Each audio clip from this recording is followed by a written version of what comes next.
And I think that's what a lot of it is. All right, let's talk about what we can do. So one, let's train, and then train more. 40% right off the top. That's an important number. We can make ourselves 40% safer just by teaching people. And you know, to Ryan's point earlier, KnowBe4 and other tools of that sort really are good for phishing. They stop us from phishing. They stop us from clicking the links because they make us aware of it, and then they test us, then they train us, then they test us again. And so we have seen organizations go from an 80% click rate to a 0.05%. That's great. Still 0.05, right? Something got through, but 80%. So That's what? How you know it's working. 79.00095% went away. That's really good. That helps because those might be the devastating ones. They know how to trick us. They know that we are going to do things that we shouldn't do, and we're going to be tired or too much caffeine in my case, right? We're going to click that link. And your people are our first line. We are all in this together. It is no longer can they just say, oh, it's the firewall's fault. It's all of our faults. We all have to work together, not because we're the weakest link, but because we need to use these systems. And so training people in how to use them best possible way, that's the goal. And understanding they're going to click it anyway, so let's plan for it. Here's the greatest rule of all of this. Think for 3 seconds before you click. And it's probably true before you send emails or texts or anything, right? Just take a moment, think about it. Why am I going to click that link? Is it say urgent? Does it meet some of these other concerning things? Do I expect it?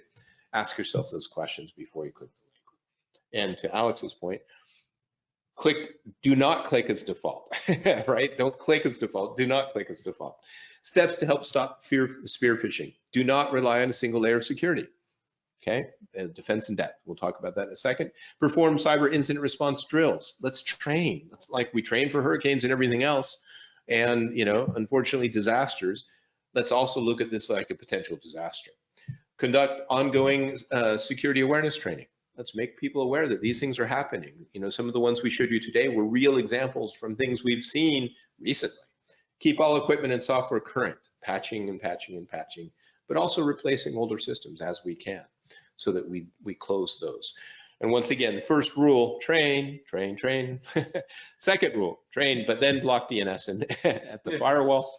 DNS attacks we've seen. We were dealing with, unfortunately, with an incident affecting a county recently that's been really well handled by that team though. I have to, all kudos to the IT guy who's part-time and just did a phenomenal job in protecting them and making sure it didn't attack. That's important, but all of that was kind of DNS related, cache poisoning kind of concepts. So making sure that we're not allowing just any DNS. We have to go to a trusted source for DNS, as many things. It's really important. And then the third rule, manage what you share.